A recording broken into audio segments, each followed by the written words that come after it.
আসসালামু আলাইকুম ওয়া রাহমাতুল্লাহি ওয়া বারাকাতুহু। নাহমাদুহু ওয়া নুসাল্লি আলা রাসূলিহিল কারীম, আম্মা বা'দ। আউযু বিল্লাহি মিনাশ শাইতানির রাজীম।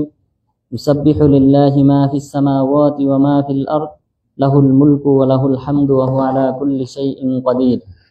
সম্মানিত উপস্থিতি, আজকে ইনশাআল্লাহ আমরা সূরা তাগাবুন এবং সূরা তলাক এই দুটি সূরার তাফসীর করব। প্রথমত সূরাতুত তাগাবুন, এটা মদিনা অবতীর্ণ হয়েছে। তো এই সূরাতে আল্লাহ তাআলা বিশেষ করে তার প্রশংসা অর্থাৎ তাওহীদে রুবুবিয়্যাহ, উলুহিয়্যাহ, আসমা সিফাত এই বিষয় নিয়ে আলোচনা করেছেন। এরপর মানুষ যে দুই শ্রেণীতে বিভক্ত, কেউ মুমিন কেউ কাফের, এই বিষয়টা উল্লেখ করেছেন। এরপর কোরআনের প্রতি ঈমান আনয়ন করার জন্য আহ্বান করা হয়েছে। তো যেহেতু আমাদের এই সূরাগুলি এখন থেকে যে সূরাগুলি আসবে সাধারণত এগুলা সবই প্রায় তাওহীদ সংক্রান্ত এবং আহকাম খুব কম। প্রথম 10 পারা এখানে বেশিরভাগ আহকাম বর্ণনা করা হয়েছে, আর পরের এই সূরাগুলোতে বিশেষ করে পরকালের প্রতি ঈমান আনয়ন, তাওহীদ এবং আল্লাহ তাআলার প্রতি ঈমান আনয়ন এই বিষয়গুলির উপর গুরুত্ব দেওয়া হয়েছে। সূরা তাগাবুন, মহান রব্বুল আলামিন বলেন, ইউসাব্বিহু লিল্লাহি মা ফিস সামাওয়াতি ওয়া মা ফিল আরদ। আল্লাহ তাআলার গুণকীর্তন করে থাকে আসমান জমিনে যা কিছু রয়েছে সকলেই আল্লাহ তাআলার গুণকীর্তন করে। লাহুল মুলকু ওয়া লাহুল হামদ, তার জন্যই রাজত্ব এবং তিনি প্রশংসার হকদার। সকল প্রশংসা একমাত্র তারই জন্য। ওয়া হুয়া আলা কুল্লি শাইইন কাদির, তিনি হলেন সকল বিষয়ে ক্ষমতাশীল। তো এটা তাওহীদুর রুবুবিয়্যাহ এবং তাওহীদুল আসমাই ওয়াস সিফাত সম্পর্কে মূলত এই আয়াতটি, এবং সেই সাথে তাওহীদে উলুহিয়্যাহ। প্রথমত সকল কিছু আল্লাহ তাআলার প্রশংসা করে, ইবাদত গুণকীর্তন করে, ইবাদত করে, এটা তাওহীদে উলুহিয়্যাহর সাথেও সম্পর্কিত। এরপর বলা হয়েছে লাহুল মুলক, তার জন্যই রাজত্ব, এটা তাওহীদে রুবুবিয়্যাহ, অর্থাৎ আল্লাহ তাআলা তিনিই হলেন এই পৃথিবীর অধিবাসী, পৃথিবীর অধীশ্বর। তিনি এই পৃথিবীকে সৃষ্টি করেছেন এবং তিনি এই পৃথিবীবাসীকে লালন পালন করেন, রিজিক দান করেন। ওয়ালাহুল হামদু, এবং তিনি হলেন প্রশংসার হকদার। যেহেতু তিনি আসমান জমিন সৃষ্টিকারী, সুতরাং প্রশংসা পাওয়ার যোগ্য তিনি। আর এটা দ্বারা তাওহীদে উলুহিয়্যাহকেও বোঝায়, যেহেতু প্রশংসা আমরা করি একমাত্র আল্লাহ তাআলার, গুণকীর্তন করি, এটা ইবাদতের অন্তর্ভুক্ত। এরপর ওয়া হুয়া আলা কুল্লি শাইইন কাদির, সকল বিষয়ে তিনি ক্ষমতাশীল, এটাও তাওহীদের রুবুবিয়্যাতের সাথে সম্পর্কিত। এরপর মহান রব্বুল আলামিন বললেন, হুয়াল্লাযী খালাকাকুম ফামিনকুম কাফির ওয়া মিনকুম মুমিন, তিনি তোমাদেরকে সৃষ্টি করেছেন, তোমাদের মধ্যে কেউ কাফের কেউ মুমিন, অর্থাৎ মানুষ দুই শ্রেণীতে বিভক্ত। কেউ আল্লাহ তাআলার প্রতি বিশ্বাস স্থাপনকারী, কেউ আল্লাহ তাআলার প্রতি বিশ্বাস স্থাপনকারী নয়। তাহলে মুসলিমরা আল্লাহ তাআলার উপর বিশ্বাস স্থাপনকারী, মুসলিমদের বাহিরে যত মানুষ আছে সকলেই কাফের, সেটা আহলে কিতাব হোক, আসমানি কিতাব প্রাপ্ত হোক, ইহুদি খ্রিস্টান, অথবা যারা মূর্তির পূজারী, হিন্দু, বৌদ্ধ, কনফুসিয়াস, তো এই সকলেই কাফেরের অন্তর্ভুক্ত। তাহলে মানুষকে আল্লাহ তাআলা এই আয়াতে দুই শ্রেণীতে বিভক্ত করেছেন। কেউ পরকালের প্রতি বিশ্বাসী, আল্লাহর প্রতি বিশ্বাসী এবং ইমানের যে 6টি রোকন রয়েছে সেই রোকনের উপর বিশ্বাসী। আরেক শ্রেণীর মানুষ রয়েছে যারা এগুলিকে অস্বীকার করে। আল্লাহু বিমা তা'মালুনা বাসীর, আল্লাহ তাআলা দেখেন তোমরা যে সকল আমল করো। তো সুতরাং যে আমলই করো না কেন সেই আমলের প্রতিদান আল্লাহ তাআলা পরকালে দেবেন, এটা আল্লাহ তাআলা তিনি সম্যক অবগত আছেন এবং সেই আমলগুলি দেখতেছেন। খালাকাস সামাওয়াতি ওয়াল আরদা বিল হক ওয়া সাওয়ারাকুম ফাআহসানা সুওয়ারাকুম ওয়া ইলাইহিল মাসীর, তিনি আসমান জমিন সত্য সহকারে সৃষ্টি করেছেন, তিনি তোমাদেরকে উত্তম আকৃতি দান করেছেন, ওয়া ইলাইহিল মাসীর, এবং তার ওই দিকে তোমাদের প্রত্যাবর্তন। আল্লাহ তাআলা উত্তম রূপ দানকারী, যেহেতু মানুষের রূপ পৃথিবীর যত সৃষ্টিকুল আছে সবার দিকে আপনি তাকিয়ে দেখেন, সবার চেয়ে শ্রেষ্ঠ রূপ আল্লাহ তাআলা মানুষকে দিয়েছেন। তো আল্লাহ তাআলা বলেছেন, ওয়া সাওয়ারাকুম ফাআহসানা সুওয়ারাকুম, তিনি তোমাদের রূপকার, তোমাদের রূপ দান করেছেন এবং উত্তম রূপে তোমাদেরকে সৃষ্টি করেছেন। ইয়ালামু মা ফিস সামাওয়াতি ওয়াল আরদ ওয়া ইয়ালামু মা তুসিররুনা ওয়া মা তুআলিনুন, এবং তিনি জানেন আসমান জমিনে যা কিছু রয়েছে এবং তোমরা যা প্রকাশ করো, গোপন করো, উভয় বিষয় সম্পর্কে আল্লাহ তাআলা অবহিত আছে। তো এই বিষয়টা যে আল্লাহ তাআলা গোপন এবং প্রকাশ্য উভয় বিষয় জানেন, তো সুতরাং আমাদের যে সকল আমল রয়েছে সেই আমলকে সংশোধন করতে হবে। অর্থাৎ কেউ যদি অন্যায়, ফাহিশি, অশ্লীল কোনো কাজে লিপ্ত থাকে তাহলে সেটা বর্জন করতে হবে। তার হৃদয়ে অন্তত এই কথাটা মনে রাখতে হবে যে আল্লাহ তাআলা কিন্তু দেখেন, শোনেন এবং এই বিষয়ে অবহিত আছেন। অর্থাৎ কোনো বিষয় কিন্তু গোপন না। অর্থাৎ আপনার দৃষ্টিতে আপনার কাছে গোপন, কিন্তু আল্লাহ তাআলার কাছে কিন্তু গোপন না। এই কারণে আল্লাহ তাআলা কোনো ব্যক্তি যদি ভালো আমল করে তাহলেও সেটা কি করেন, আসমানবাসীর কাছে প্রকাশ করে দেন। কোনো ব্যক্তি যদি খারাপ আমল করে সেটাও আল্লাহ তাআলা আসমানবাসীর কাছে প্রকাশ করে দেন। যে সুম্মা উযিয়া লাহুল কবুল ফিল আরদ, কেউ ভালো আমল করতে করতে একসময় আল্লাহ তাআলার এতই প্রিয় ভাজন হয় যে আল্লাহ তাআলা আসমানবাসীকে জানিয়ে দেন যে অমুককে আমি ভালোবাসি। জিবরিল আলাইহিস সালামকে অবহিত করেন, জিবরিল আলাইহিস সালাম অন্য ফেরেশতাদেরকে জানিয়ে দেন, সাত আসমানের যে সকল ফেরেশতাগণ রয়েছেন তাদের সবাইকে জানিয়ে দেন, জমিনে যারা আছেন তাদেরকে জানিয়ে দেন। এইভাবে জানাজানি হয়। সুম্মা উযিয়া লাহুল কবুল ফিল আরদ, এরপরে ওই ব্যক্তির জন্য জমিনে, পৃথিবীতে একটা মান, সম্মান, মর্যাদা নির্ধারণ করা হয়। অর্থাৎ পৃথিবীবাসীও তাকে সম্মান করতে শুরু করে। আবার বিপরীত, যদি কোনো ব্যক্তি এরকম অন্যায় কাজে লিপ্ত থাকে, আল্লাহ তাআলা জিবরিল আলাইহিস সালামকে জানিয়ে দেন, তিনি অন্যান্য ফেরেশতাদেরকে জানিয়ে দেন, যে সকল আসমানে ফেরেশতাগণ আছেন সেই সকল ফেরেশতাদেরকে জানিয়ে দেওয়া হয়, জমিনে যারা আছে তাদেরকে জানিয়ে দেওয়া হয়। এরপর পৃথিবীবাসীর মাঝেও তার প্রতি একটা ঘৃণা তৈরি করা। আপনি মনে করেন না যে আপনি গোপনে কিছু করতেছেন, এটা আর কেউ জানে না, বিষয়টা গোপন না। আপনার দৃষ্টিতে গোপন থাকলেও আল্লাহ তাআলার দৃষ্টিতে গোপন না, এবং এই বিষয়গুলি কিন্তু গোপনও থাকে না। মানুষও কিন্তু একসময় জেনে ফেলে, এবং মানুষের কাছেই দেখবেন তারা লাঞ্ছিত হয়। কারণ কি? কারণ এটা আল্লাহ তাআলার ফয়সালা। আল্লাহ তাআলা ভালো আমল করলে সেটার জন্য যেমন ভাবে ওই বান্দার জন্য পৃথিবীতে একটা আলাদা মান, সম্মান রাখেন, অনুরূপ ভাবে এর বিপরীতটাও, কেউ অন্যায় করলে সেটাও কিন্তু মানুষ একসময় জানাজানি হয়, সে কিন্তু অপদস্থ হয়, লাঞ্ছিত হয় সমাজে। এটা কিন্তু আল্লাহ তাআলার ইচ্ছা। এই কারণে আল্লাহ তাআলা বলেছেন, ওয়া ইয়ালামু মা তুসিররুন ওয়া মা তুআলিনুন, তোমরা যা প্রকাশ্যে করো এবং যা গোপনে করো উভয় বিষয় কিন্তু আল্লাহ তাআলা অবহিত আছে। এছাড়াও মহান রব্বুল আলামিন সবচেয়ে বেশি লাঞ্ছিত করবেন কিয়ামত দিবসে, ইয়াউমা তুবলা সারাইর। স্মরণ করো সেই দিবসের কথা, যে দিবসে তোমাদের গোপনীয়তাকে প্রকাশ করে দেওয়া হয়। সুতরাং যদি কোনো ব্যক্তি গোপনে, শুধুমাত্র হৃদয়ে মানুষের, সে নিজের অন্তরেও যদি কোনো মুসলিমদের প্রতি ঘৃণা, বিদ্বেষ অথবা কুফরি, নিফাকি অথবা শিরিক সে যদি তার হৃদয়েও ধারণ করে, সেটা কিন্তু আল্লাহ তাআলা জানেন। সুতরাং তার অপদস্থ হওয়া দুনিয়াতে যদি প্রকাশ নাও পায়, পরকালে কিন্তু আল্লাহ তাআলা মানুষের সামনে সেটা প্রকাশ করে দেবেন। ওয়াল্লাহু আলিমুম বিযাতিস সুদূর, আল্লাহ তাআলা হলেন অন্তর্জামী। মানুষের অন্তরে কি আছে সেটা আল্লাহ তাআলা জানেন। আলাম ইয়াতিকুম নাবাউল লাযীনা কাফারু মিন ক্বাবলু ফাযাকু ওয়াবালা আমরিহিম ওয়া লাহুম আযাবুন আলীম, তোমাদের কাছে কি সংবাদ পৌঁছায় নাই তোমাদের পূর্বের যে সকল কাফেররা ছিল, তাদের সংবাদ কি তোমাদের কাছে পৌঁছায় নাই? তাদের বৃত্তান্ত, বিবরণ কি তোমাদের কাছে আসে নাই? ফাযাকু ওয়াবালা আমরিহিম, তারা তাদের কৃতকর্মের প্রতিদান, শাস্তি তারা পেয়েছিল, এবং তাদের জন্য রয়েছে ওয়ালাহুম আযাবুন আলীম, পরকালে তাদের জন্য রয়েছে যন্ত্রণাদায়ক শাস্তি, মর্মন্তুদ শাস্তি, যেটা তাদের হৃদয়কে জ্বালিয়ে ছারখার করে ফেলবে। অর্থাৎ একটা হলো শারীরিক শাস্তি, যে শরীরের উপর দিয়ে চলে গেল, অথবা আর্থিক শাস্তি, ঋণ, টাকার জরিমানা দেওয়ার উপর দিয়ে চলে গেল। কিন্তু আরেকটা হলো মানসিক, এই কষ্টটা শুধুমাত্র শরীরের উপর সীমাবদ্ধ থাকবে না, বরং তাদের হৃদয়ে পৌঁছে যাবে। তো হৃদয় বিদারক শাস্তি আল্লাহ তাআলা তাদের জন্য প্রস্তুত করে রেখেছেন। তাহলে দুনিয়াতে আল্লাহ তাআলা বিভিন্ন সম্প্রদায়কে ধ্বংস করেছিলেন। নূহ আলাইহিস সালামের সম্প্রদায়, তাদেরকে ধ্বংস করেছিলেন। মুসা আলাইহিস সালাম তিনি যাদের কাছে প্রেরিত হয়েছিলেন, ফিরাউন, সেই ফিরাউনের সম্প্রদায়, তাদেরকে আল্লাহ তাআলা ধ্বংস করেছিলেন। হুদ আলাইহিস সালামের সম্প্রদায়, সালেহ আলাইহিস সালামের সম্প্রদায়, এইভাবে নানান সম্প্রদায়কে আল্লাহ তাআলা ধ্বংস করেছেন।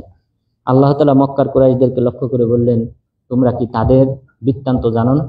যে তাদেরকে আমি একসময় ধ্বংস করেছিলাম এবং তারা শাস্তি দুনিয়াতেও পেয়েছে এবং পরকালে তাদের জন্য যন্ত্রণাদায়ক শাস্তি রাখা হয়েছে।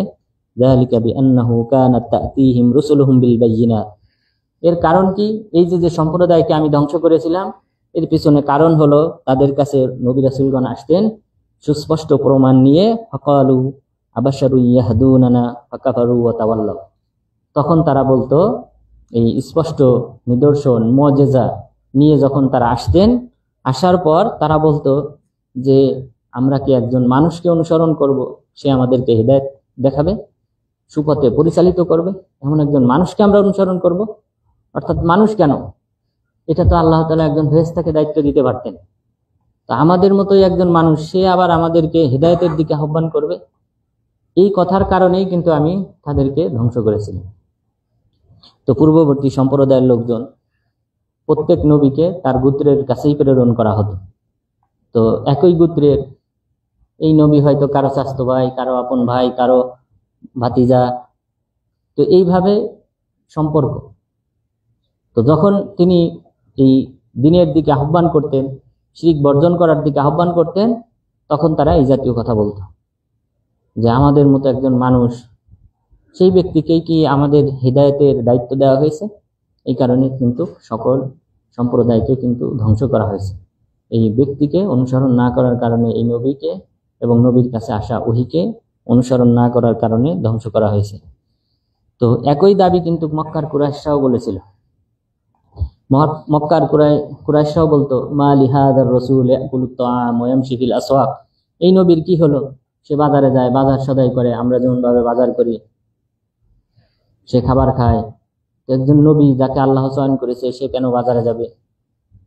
দেখেন না, আমাদের দেশেও আলেম ওলামারা কোনো ব্যবসা খুললে বা কোনো একটা প্রতিষ্ঠান দাঁড় করাইতে গেলে তখন কিন্তু তাকে কিন্তু কি করা হয়? ব্যঙ্গ করা হয় যে সে কেন বাজারে যাবে বা ব্যবসা করবে ইত্যাদি। তো নবী রাসূলগণকে এইভাবে ব্যঙ্গ করা হতো যে তিনি যদি আল্লাহর পক্ষ থেকে প্রেরিত হন, তাহলে তাকে আল্লাহই খাওয়াবে, তাকে বাজারে যেতে হবে কেন? তো এইভাবে কিন্তু আমাদের নবীর সাথেও তারা এরূপ ব্যঙ্গ করেছিল। এ কারণে আল্লাহ তাআলা মক্কার কুরাইশদেরকে সতর্ক করার জন্য বললেন যে এই সকল নবী রাসূলগণকে অস্বীকার করার কারণে তাদেরকে ধ্বংস করা হয়েছিল। এবং তারা বলেছিল যে একজন মানুষ, সেই কি আমাদেরকে সুপথ দেখাবে? ফাকাফারু ওয়া তাওয়াল্লাউ। তারা এই নবী রাসূলগণকে অস্বীকার করত, মুখ ফিরিয়ে নিত। ওয়াস্তাগনাল্লাহ, আল্লাহ তাআলাও মুখ ফিরিয়ে নিয়েছেন। অর্থাৎ এই সকল ব্যক্তিরা যদি আল্লাহ তাআলার এই ওহীর অনুসরণ না করে, এটা আল্লাহ তাআলার কোনো ক্ষতি হবে না। আল্লাহ তাআলা তাদের থেকে অভাবমুক্ত, অর্থাৎ তারা আল্লাহর ইবাদত করুক। এই ইবাদত পাওয়ার মুখাপেক্ষী নন আল্লাহ তাআলা। যদি কেউ ইবাদত করে, সে তার নিজের কল্যাণের জন্য ইবাদত করবে, সে নিজের পরকালীন নাজাতের জন্য ইবাদত করবে, জাহান্নাম থেকে মুক্তি পাওয়ার জন্য সে ইবাদত করবে। এতে আল্লাহ তাআলার কোনো উপকার হবে না। আল্লাহ তাআলা বললেন ওয়াস্তাগনাল্লাহ, আল্লাহ তাআলাও তাদের থেকে অভাবমুক্ত, সুতরাং তাদের থেকে মুখ ফিরিয়ে নিয়েছেন। আল্লাহু গনিয়্যুন হামিদ, আল্লাহ তাআলা হলেন ধনী, অভাবমুক্ত এবং প্রশংসনীয়। জামাল্লাযীনা কাফারু আল্লা ইউবাসু। এরপর কাফেরদের একটা যে আকীদা, বিশ্বাস সম্পর্কে আল্লাহ তাআলা উল্লেখ করেছেন যে কাফেররা মনে করে আল্লা ইউবাসু, তাদেরকে পুনরুত্থান করা হবে না। অর্থাৎ একদিন যে আল্লাহ তাআলা বিচার আচারের সম্মুখীন করবেন, এরকম কোনো বিচার আচারের সম্মুখীন হতে হবে না। কুল বালা ওয়া রাব্বি লাতুবাহসুন, হে নবী আপনি বলুন যে অবশ্যই অবশ্যই তোমাদেরকে আল্লাহ তাআলার বিচারের সম্মুখীন হতে হবে, তোমাদেরকে পুনরুত্থান ঘটানো হবে, বিচার দিবসে তোমাদেরকে উঠানো হবে। সুম্মা লাতুনাব্বাউন্না বিমা আমিলতুম, এরপর কিয়ামত দিবসে তোমাদেরকে অবশ্যই অবশ্যই জানিয়ে দেওয়া হবে তোমাদের কৃত আমল সম্পর্কে। আল্লাহ তাআলা বান্দাদের আমলনামা যা ফেরেশতারা লিপিবদ্ধ করে রাখেন, সেই আমলনামা তার হাতে তুলে দেবেন।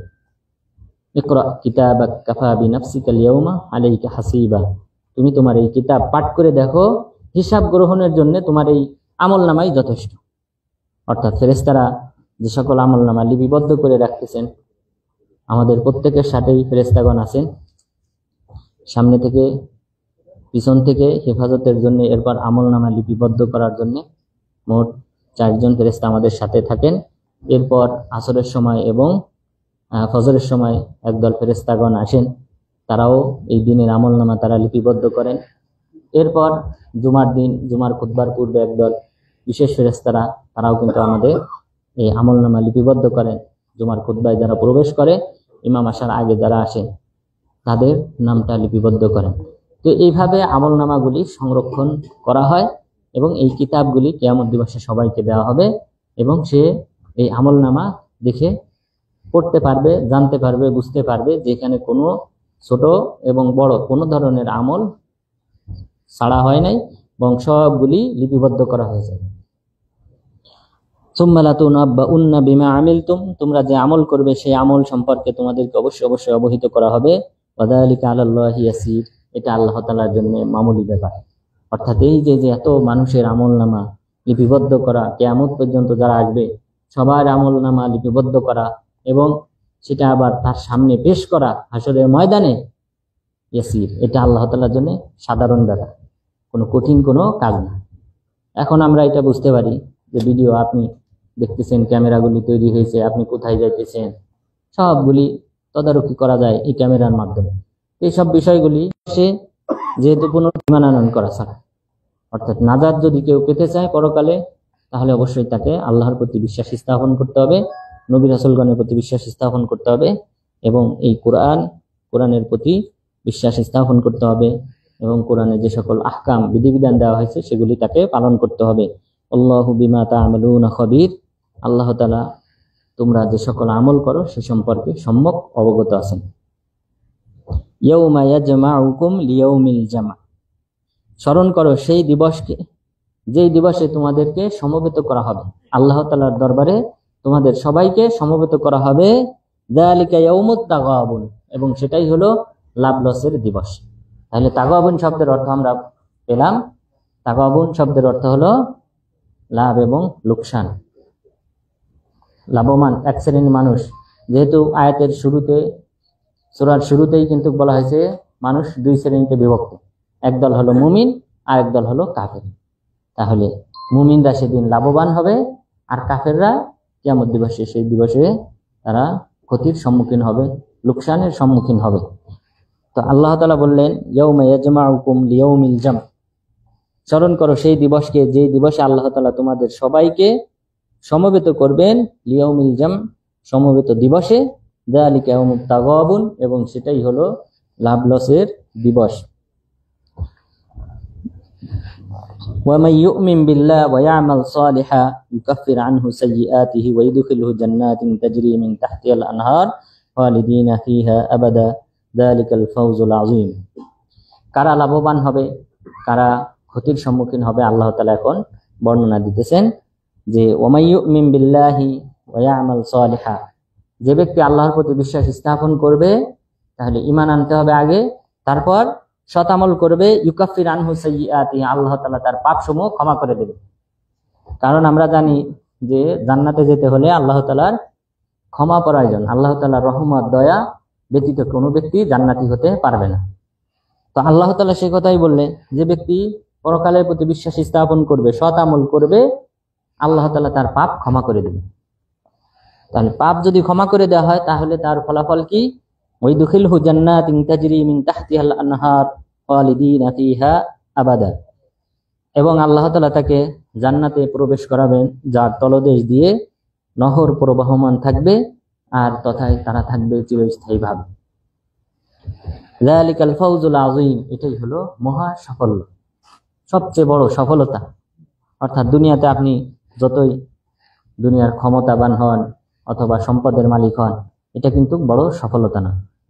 বড় সফলতা হলো পরকালীন মুক্তি, জান্নাতে যাওয়া, জান্নাতে প্রবেশ করতে পারা, এটাই হলো সবচেয়ে বড় সফলতা। আর সেটা হবে তাদের জন্য যারা ঈমান আনয়ন করে। তাহলে কোনো কাফের এই জান্নাতের অধিবাসী হবে না। সালাম। তাহলে জান্নাতের অধিবাসী যারা হবে তাদের বৈশিষ্ট্য হবে আল্লাহর প্রতি বিশ্বাস স্থাপন করা, ঈমানের যে 6টি রোকন রয়েছে সেই রোকনের প্রতি বিশ্বাস স্থাপন করা। 6টি রোকনের কোনো একটা রোকন অস্বীকার করলে সে ব্যক্তি কাফেরদের অন্তর্ভুক্ত হবে, সে মুসলিম মুমিন হিসেবে গণ্য হবে না এবং তার ঠিকানা জাহান্নাম হবে। এরপর মহান রব্বুল আলামিন বললেন ওয়াল্লাযীনা কাফারু, অর্থাৎ ওই লাভ লোকসান যে দিবস, সেই দিবসে লাভবান হবে কারা? যারা ঈমান আনয়নকারী, সৎ আমলকারী, যারা আল্লাহর ক্ষমাপ্রাপ্ত হবে, তারা জান্নাত পাবে এবং এটাই হলো সবচেয়ে বড় সফলতা। পরের অংশে আল্লাহ তাআলা বললেন যারা লোকসান তথা ক্ষতিগ্রস্তের অন্তর্ভুক্ত হবে তাদের বর্ণনা দিয়েছেন ওয়াল্লাযীনা কাফারু ওয়া কাযযাবু বিআয়াতিনা উলাইকা আসহাবুন নার খালিদিনা ফিহা। আর যারা কুফরি করবে, আমার আয়াতকে অস্বীকার করবে, তারাই হলো জাহান্নামের অধিবাসী, তারা তথায় চিরস্থায়ীভাবে বসবাস করবে। ওয়াবিসাল মাসীর, এবং কতই না নিকৃষ্ট আবাসস্থল। অর্থাৎ জাহান্নাম অনেক নিকৃষ্ট আবাসস্থল, সেখানে তারা চিরস্থায়ীভাবে বসবাস করবে। তাহলে জান্নাতীরাও চিরস্থায়ীভাবে সুখে শান্তিতে থাকবে, জাহান্নামীরাও চিরস্থায়ীভাবে শাস্তিতে গজবের মধ্যে বসবাস করবে। তো সুতরাং আমাদেরকে অবশ্যই এই আয়াত তথা সূরা তাগাবুন, লাভ লসের দিবস নিয়ে আমাদেরকে ভাবতে হবে যে ইমানের উপর অটল থাকতে হবে। সুতরাং ইমান সম্পর্কে আমাদেরকে জানতে হবে, তাওহীদ সম্পর্কে জানতে হবে, তাওহীদের বিপরীত যেটা শিরিক, কুফরি এবং নিফাকি, সেই সম্পর্কে আমাদেরকে জানতে হবে। এই চারটি বিষয়ের উপর কিন্তু আমাদের সফলতা নির্ভর করে। যে কোনো ব্যক্তি তাওহীদ সম্পর্কে জানবে, তাওহীদ হলো আল্লাহ তাআলার হক, আল্লাহ তাআলার হক তাওহীদুর রুবুবিয়্যাহ, উলুহিয়্যাহ, আসমা ওয়া সিফাত, এই আল্লাহ তাআলার হক সম্পর্কে জানবে। এই হকের বিপরীত যেটা, সেটা হলো কুফরি, শিরিক, নিফাকি, এইগুলি থেকে দূরে থাকবে। শিরিকে লিপ্ত হবে না, আল্লাহ তাআলার সাথে কাউকে শরীক মনে করবে না, রুবুবিয়তের ক্ষেত্রে না, উলুহিয়তের ক্ষেত্রেও না, আসমা ওয়া সিফাতের ক্ষেত্রেও না। অর্থাৎ আল্লাহ তাআলা হলেন আসমান জমিন সৃষ্টিকারী, এই ক্ষেত্রে কোনো ব্যক্তি তার শরীক নয়।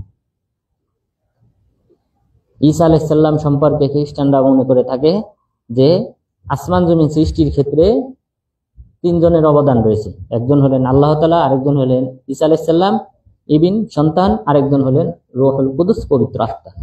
তিনজনে মিলে আসমান জমিন সৃষ্টি করেছে। তাহলে এটা আল্লাহ তাআলাকে শরীক করা হলো, আল্লাহ তাআলার সমকক্ষ মনে করা হলো ঈসা আলাইহিস সালামকে এবং রূহুল কুদুস পবিত্র আত্মাকে, যে আত্মাটা ফুঁকে দেওয়া হয়েছিল মারিয়াম আলাইহিস সালামের মাতৃগর্ভে। তো এই দুইজনকে কি করা হলো? শরীক করা হলো। তাহলে এটা হলো শিরিক। কিসের ক্ষেত্রে? রুবুবিয়াতের ক্ষেত্রে। আল্লাহ তাআলা হলেন রব, এককভাবে নিজ ক্ষমতা বলে আল্লাহ তাআলা আসমান জমিন সৃষ্টি করেছেন। এখানে অন্য কোনো ব্যক্তির কোনো প্রকার ন্যূনতম অবদান নাই। এটা হলো আল্লাহ তাআলার একটা নাম থেকে আমরা বুঝতে পারি বাদিউস সামাওয়াতি ওয়াল আরদ, যিনি আসমান জমিনের রূপকার, যিনি রূপদান করেছেন নতুন ভাবে, পূর্বে কোনো প্রকার নমুনা ছাড়াই যিনি সৃষ্টি করেছেন, তাকে বলা হয় বাদিয়া। এরপর দ্বিতীয় প্রকার তাওহীদ উলুহিয়্যাহ, তথা যত প্রকার ইবাদত আছে সেই ইবাদতগুলি হবে একমাত্র আল্লাহ তাআলার জন্য। ইবাদত, দোয়া করা একটা অন্যতম ইবাদত। তাহলে কোনো কিছু যদি চাইতে হয়, যে বিষয় দেওয়ার ক্ষমতা একমাত্র আল্লাহ তাআলা রাখেন, সেই বিষয়গুলি আল্লাহ তাআলার কাছে চাইতে হবে। যদি কোনো মাখলুকের কাছে চাওয়া হয় তাহলে সেটা শিরিক হবে। সন্তান দেওয়ার মালিক আল্লাহ তাআলা, আল্লাহর কাছে চাইতে হবে। কেউ যদি পীরের কাছে, অন্য কোনো মাখলুকের কাছে, হাসান হুসাইন রাদিয়াল্লাহু আনহুর কবরে গিয়ে চায়, তাহলে এটা শিরিক হবে। তাহলে যে বিষয়ে দেওয়ার ক্ষমতা একমাত্র আল্লাহ তাআলা রাখেন, সেই বিষয়গুলি আল্লাহর কাছে চাইতে হবে। কিন্তু অন্য যে বিষয়গুলি মানুষের দেওয়ার সামর্থ্য আছে, যেমন টাকা ধার দেওয়া, ঋণ দেওয়া, এই বিষয়গুলি মানুষের কাছে চাওয়া যায়, এটা শিরিকের অন্তর্ভুক্ত হবে না। কিন্তু যে বিষয়ে ক্ষমতা নেই, যেমন সন্তান দেওয়ার মালিক, বৃষ্টি দেওয়ার মালিক একমাত্র আল্লাহ তাআলা, এখানে যদি আল্লাহকে বাদ দিয়ে কোনো মাখলুকের কাছে চাওয়া হয় তাহলে সেটা শিরিক হবে। এইভাবে ইবাদত, সালাত আদায় করা, সিজদা দেওয়া, রুকু করা, ইবাদত, এই ইবাদতগুলি করতে হবে একমাত্র আল্লাহর সন্তুষ্টির উদ্দেশ্যে। কোনো মাখলুকের পায়ে যদি কেউ সিজদা করে তাহলে সে শিরিক করলো, সে চিরস্থায়ীভাবে জাহান্নামী হবে। অর্থাৎ তাওহীদের বিপরীত হলো শিরিক। শিরিক আরেক প্রকার রয়েছে আসমা ওয়া সিফাত, আল্লাহ তাআলার নাম এবং গুণাবলী। আল্লাহ তাআলার যে শতাধিক নাম রয়েছে এবং কিছু নাম রয়েছে যেগুলি আল্লাহ তাআলা নবী রাসূলগণকে অবহিত করেন নাই, কেউ জানে না। তো এই নামগুলির ক্ষেত্রে কাউকে শরীক না করা। এই নামগুলির যেমন আল কাদির, ক্ষমতাধর। এখন কেউ যদি মনে করে যে সকল রাষ্ট্রের যে বাদশারা আছে তারাও ক্ষমতাধর, আল্লাহ তাআলাও ক্ষমতাধর, তো এই বাদশাদের ক্ষমতা এবং আল্লাহর ক্ষমতা সমান, তাহলে এখানে আল্লাহ তাআলার নামের ক্ষেত্রে শরীক করা হলো এবং এই ব্যক্তি মুশরিক হয়ে যাবে, চিরস্থায়ীভাবে জাহান্নামী হবে যদি তওবা না করে মারা যায়। তাহলে আল্লাহ তাআলার নাম গুণাবলীর ক্ষেত্রে শিরক করা যাবে না, এটা হলো তাওহীদ। এরপর কুফরি এবং নিফাকি। কুফরি এবং নিফাকি থেকেও বেঁচে থাকতে হবে। কুফরি বলতে যেমন ইমানের যে 6টি রকম আছে এগুলি অস্বীকার করা, ইসলামে যে সকল বিষয়ে ভবিষ্যৎবাণী করা হয়েছে সেই সকল ভবিষ্যৎবাণীগুলিকে অস্বীকার করা, এগুলো কুফরির অন্তর্ভুক্ত। এরপর যে সকল নবী রাসূলের নাম কোরআন হাদিসে উল্লেখ হয়েছে তাদের কাউকে অস্বীকার করা, অথবা আমভাবে সকল নবী রাসূলগণকে অস্বীকার করা যে আল্লাহ তাআলা মানুষ হিসেবে কাউকে পৃথিবী থেকে চয়ন করেন না, জিবরীল আলাইহিস সালামের মাধ্যমে ওহী পাঠান না, এই জাতীয় আকীদা বিশ্বাস স্থাপন যদি কেউ করে তাহলে সে কাফের। অথবা আমাদের নবী শেষ নবীকে যদি কেউ অস্বীকার করে, যেমন ইহুদি খ্রিস্টানরা, তারা ইমানের অন্য রকম কয়েকটি বিশ্বাস করলেও শেষ নবীকে নবী হিসেবে মানে না, তাহলে সেও কাফের। এরপর নিফাকি। নিফাকি হলো প্রকাশ্যে ইমান মেনে নেওয়া, অর্থাৎ আশহাদু আল্লা ইলাহা ইল্লাল্লাহ ওয়া আন্না মুহাম্মাদুর রাসূলুল্লাহ এটা বলা, কিন্তু অন্তর থেকে আল্লাহ এবং আল্লাহ রাসূলকে ঘৃণা করা, মুসলিমদের ক্ষতি সাধনের প্রচেষ্টা করা, আপ্রাণ চেষ্টা করা, তো এটা হলো নিফাকি। তো নিফাকি সম্পর্কে আমরা জানতে পারবো না যতক্ষণ পর্যন্ত না সে জবান দিয়ে এটা প্রকাশ করে, কুফরি জাতীয় কোনো কথা বা কাজ করে, তার পূর্বে কিন্তু আমরা বুঝতে পারবো না এই ব্যক্তি মুনাফিক। তো সুতরাং মুনাফিকের ব্যাপারে কোনো নির্দিষ্ট ব্যক্তিকে মুনাফিক হিসেবে আখ্যায়িত না করা। তো তাহলে এই নিফাকি, কুফরি এবং শিরিক এবং পাশাপাশি তাওহীদ, এই 4টি বিষয় যদি কোনো ব্যক্তি জানে, তাওহীদের উপর অটল থাকে এবং শিরিক, নিফাকি এবং কুফরি থেকে যদি বেঁচে থাকে, তাহলে তার সফলতাও অনিবার্য, সে একদিন না একদিন জান্নাতি হবে। অন্য মাঝখানে কবিরা গুনাহ, অন্যান্য গুনাহ যদি সে করেও থাকে, সে একদিন না একদিন জাহান্নাম থেকে মুক্তি পাবে। কিন্তু যদি এই শিরিক, নিফাকি, কুফরি এই 3টার কোনো একটা যদি থাকে, তাহলে সে চিরস্থায়ীভাবে জাহান্নামী হবে, তার আর জাহান্নাম থেকে মুক্তি পাওয়ার কোনো উপায় থাকবে না। সুতরাং এই 4টি বিষয় কোনো ব্যক্তি যদি জানে, এর উপর যদি অটল থাকে এবং কুফরি, শিরিক এবং নিফাকি যদি বর্জন করে, তাহলে তার সফলতা অনিবার্য। এরপর মহান রব্বুল আলামিন বলেছেন তাকদীর সম্পর্কে, মা আসাবা মিন মুসিবাতিন ইল্লা বিইذনিল্লাহ। কোনো ধরনের বালা মুসিবত যদি কোনো ব্যক্তি আক্রান্ত হয়, তাহলে সেটা হয় একমাত্র আল্লাহর নির্দেশে। অর্থাৎ বালা মুসিবত এগুলি দ্বারা যদি কোনো ব্যক্তি আক্রান্ত হয়, বুঝতে হবে আল্লাহর নির্দেশেই ঘটেছে।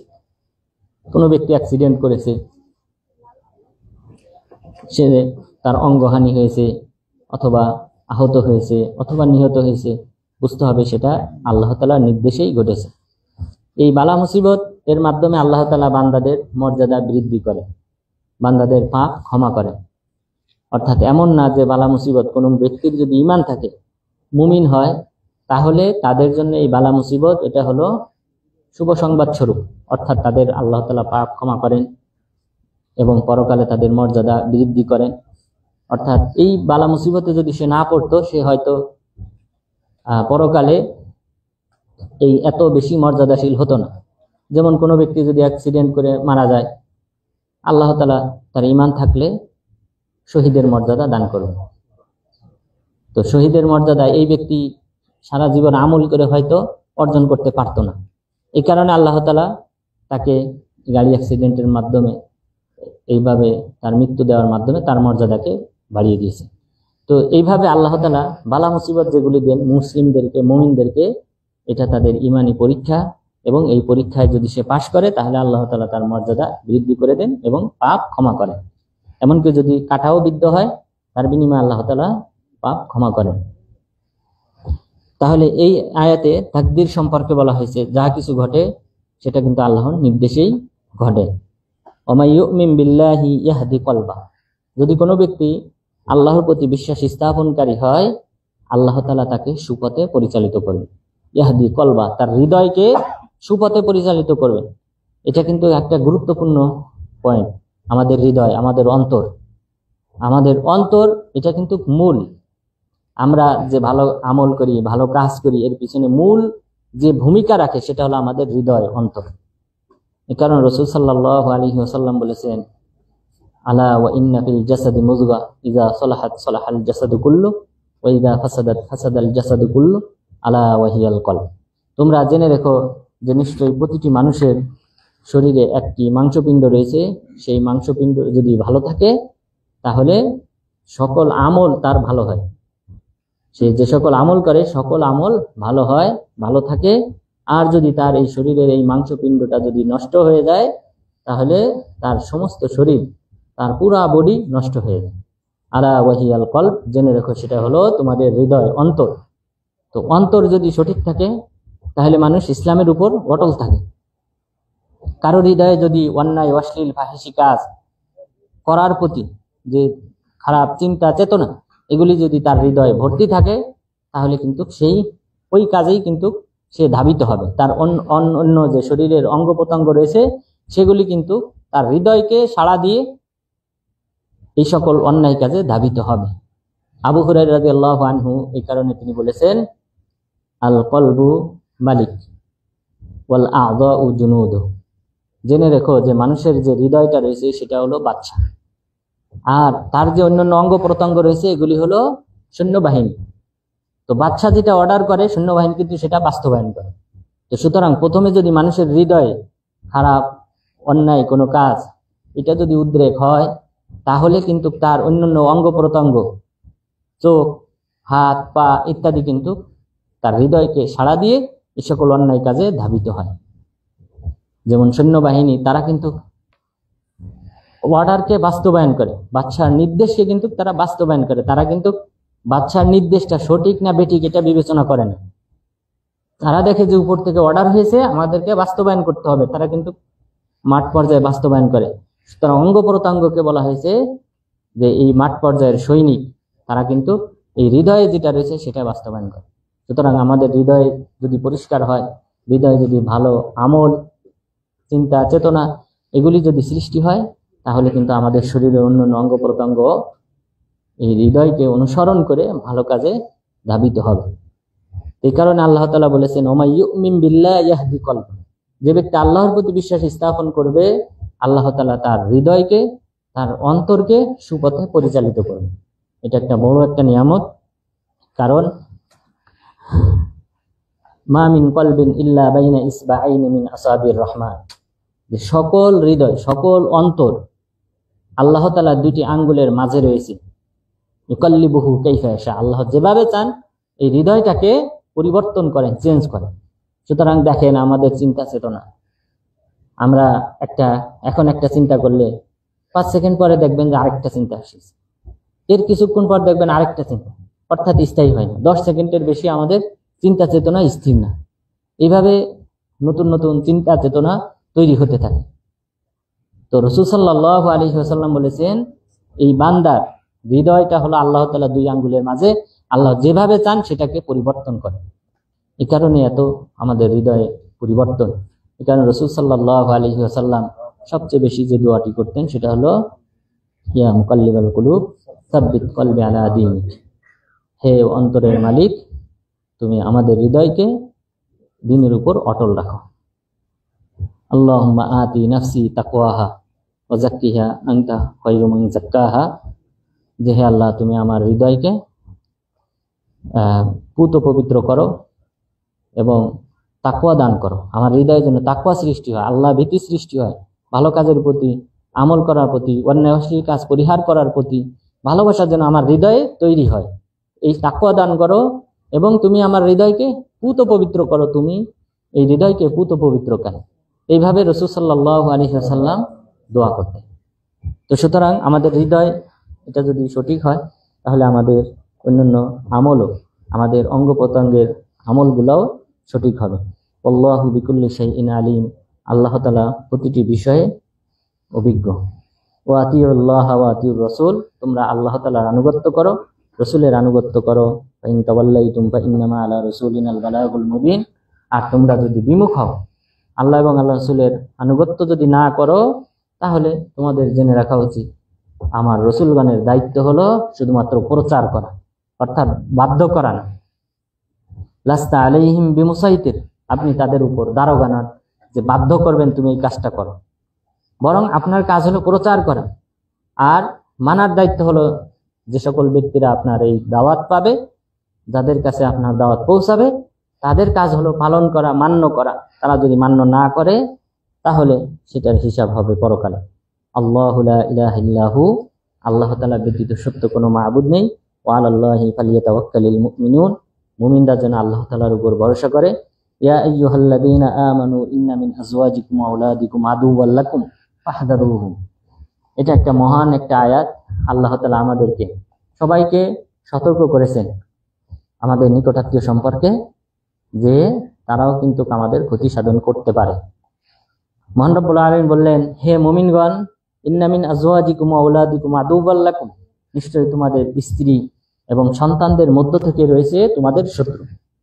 তোমাদের স্ত্রীরা তোমাদের শত্রু এবং তোমাদের সন্তানরাও তোমাদের শত্রু। ফাহদারুহুম, সুতরাং তোমরা তাদেরকে এড়িয়ে চলো, তাদের থেকে তোমরা সতর্ক থাকো। এই আয়াতটি অবতীর্ণ হওয়ার পিছনে মূল কারণ হলো, মক্কায় অনেক সাহাবী ইসলাম গ্রহণ করেছিলেন। ইসলাম গ্রহণ করার পর মদিনাতে হিজরত করার ইচ্ছা পোষণ করেন। যেহেতু রাসূল সাল্লাল্লাহু আলাইহি ওয়াসাল্লাম এবং অধিকাংশ সাহাবী হিজরত করেছেন, তারাও হিজরত করার ইচ্ছা পোষণ করেন। কিন্তু বাধা হয়ে দাঁড়ায় তাদের স্ত্রী সন্তানরা। তারা বলে যে আমাদেরকে এখানে একা রেখে তুমি কেন চলে যাবে, বাধা হয়ে দাঁড়ায়। বাধা হয়ে দাঁড়ানোর পর আল্লাহ তাআলা এই আয়াত অবতীর্ণ করলেন যে তোমরা জেনে রেখো, তোমাদের প্রকৃত শত্রু কিন্তু তোমাদের স্ত্রী এবং সন্তানরাও। সুতরাং তোমরা তাদেরকে এড়িয়ে চলো, বরং হিজরত করো। এরপর সাহাবাগণ হিজরত করলেন, মদিনায় আসলেন। আসার পর দেখতে পেলেন যে এখানে আগে যারা হিজরত করেছে তারা রাসূল সাল্লাল্লাহু আলাইহি ওয়াসাল্লামের কাছ থেকে অনেক ইলম অর্জন করেছে, অনেক আহকাম বিধিবিধান তারা অর্জন করে ফেলেছে, কোরআনের আয়াত, অসংখ্য আয়াত তারা মুখস্থ করেছে। তো তখন তারা আফসোস করলেন এবং তারা তাদের স্ত্রী ছেলে মেয়ে যারা বাধা হয়ে দাঁড়িয়েছিল তাদেরকে শাস্তি দেওয়ার চিন্তা ভাবনা করলেন, যে এদেরকে শাস্তি দিতে হবে, যেহেতু আমাদেরকে এই কল্যাণ থেকে তারা বঞ্চিত করেছে। এই আহকাম, এই সকল সাহাবারা এখন আলেম হয়ে গেছে, কিন্তু আমরা মাত্র শুরু করব। তখন তারা শাস্তি দেওয়ার উপক্রম হন। তখন আল্লাহ তাআলা পরের অংশ অবতীর্ণ করেন, ওয়া ইন তা'ফু ওয়া তাসফাহু ওয়া তাগফিরু ফা ইন্নাল্লাহা গফুরুর রহিম।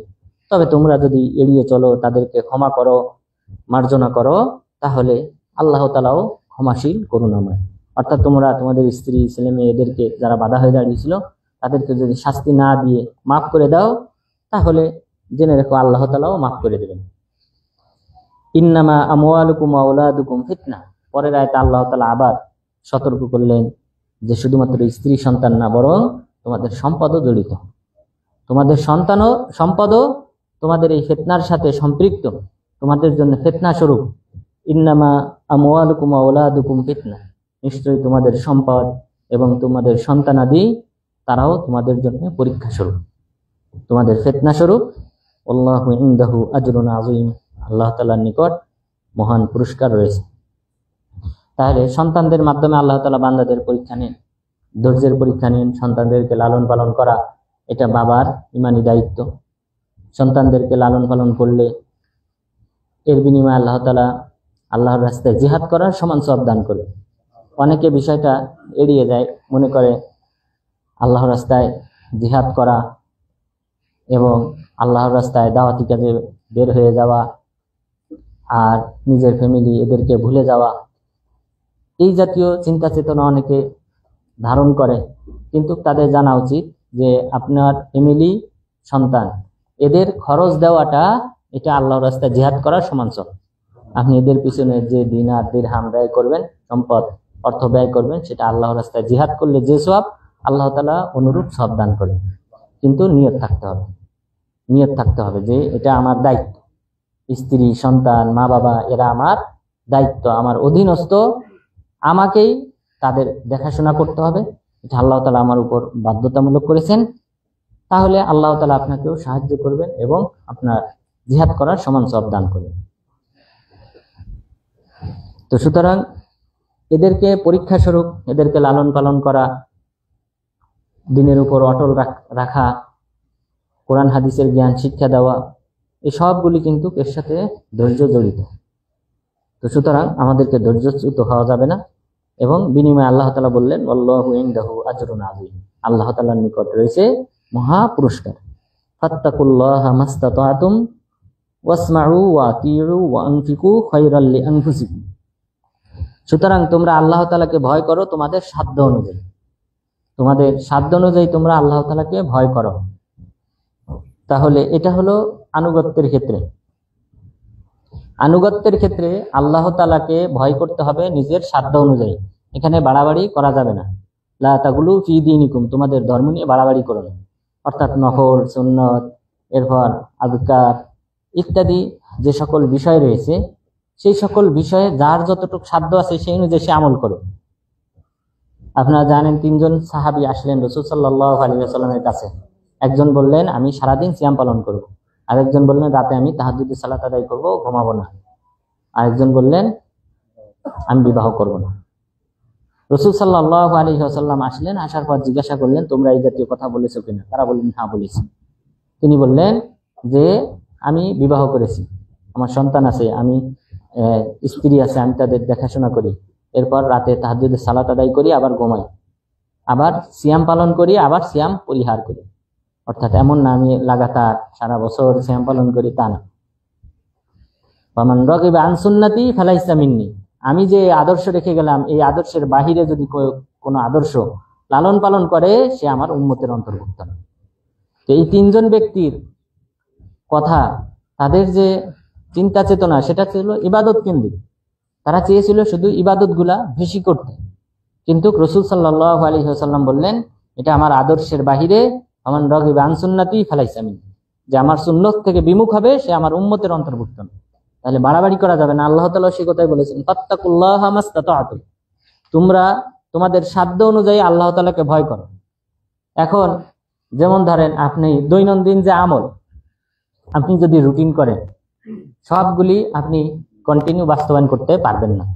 হয়তো একদিন পারলেন, 2 দিন পারলেন, কিন্তু কন্টিনিউ আপনি করবেন, কোনো আলেম, পৃথিবীর কোনো আলেমও পারবে না। আপনি সকাল থেকে নিয়ে যে সকল আমল রয়েছে আপনি যদি হিসেব করেন, ফজরের সালাত, এরপরে আযকারুস সাবাহ ওয়াল মাসা, সকাল সন্ধ্যার যে সকল দোয়া আছে সকল দোয়া, এরপর সালাতুজ জোহা, এরপর সূর্য ওঠার পর 2 রাকাত সালাত আদায় করলে হজ উমরা করার সমান সওয়াব দেওয়া হয়।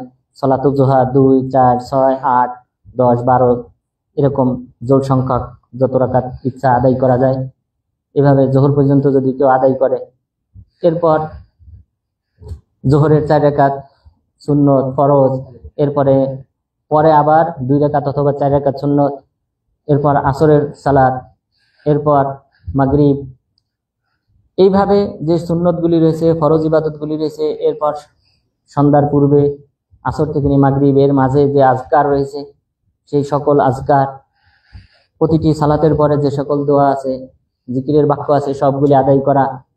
তো এইভাবে যদি পুরা রুটিন আপনি চিন্তা করেন রাতের তাহাজ্জুদের সালাত সহকারে, তাহলে একটা মানুষ যদি এইভাবে প্রতিদিন কন্টিনিউ সবগুলি পালন করতে চায় তাহলে তার পক্ষে সম্ভব হবে না।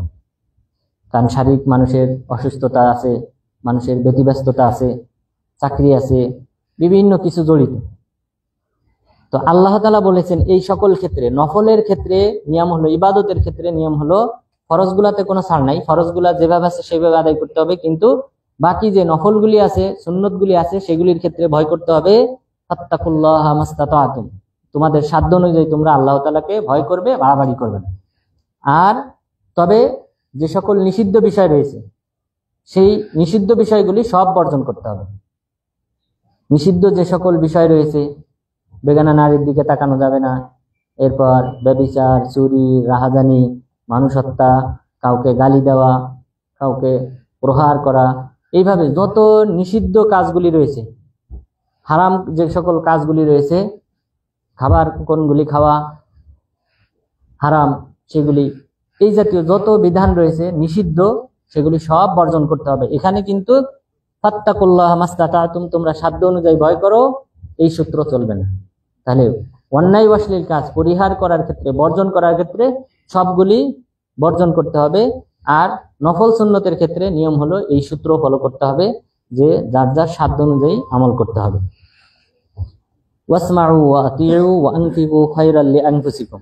এরপর তোমরা ওয়াসমাউ ওয়া আতিউ, তোমরা শোনো, আনুগত্য করো এবং তোমরা খরচ করো, ব্যয় করো আল্লাহর রাস্তায়, লিআনফুসিকুম, নিজেদের কল্যাণের জন্য। তাহলে এই যে আমরা আমলগুলি করব, এটা মূলত কল্যাণ কোন ব্যক্তি পাবে? যে ব্যক্তি আমল করবে সেই ব্যক্তিরই কল্যাণ হবে, অন্য কোনো ব্যক্তি বা এটা আল্লাহ তাআলার কোনো শান শৌকত মান মর্যাদা বৃদ্ধি পাবে না। তো সুতরাং নিজেদের কল্যাণের জন্য তোমরা ব্যয় করো। ওমা ইউকাশুহা নাফসিহি ফাউলাইকা হুমুল মুফলিহুন। আর যার অন্তরের কার্পণ্যতা থেকে মুক্ত করা হয়েছে যেই ব্যক্তিকে, সেই ব্যক্তিই হলো সফলকাম। তাহলে হৃদয়ের যে সংকীর্ণতা রয়েছে, মানুষের প্রতি হিংসা বিদ্বেষ করা, অর্থাৎ অন্তরের যে সকল রোগ ব্যাধি রয়েছে সেগুলি আমাদেরকে বর্জন করতে হবে।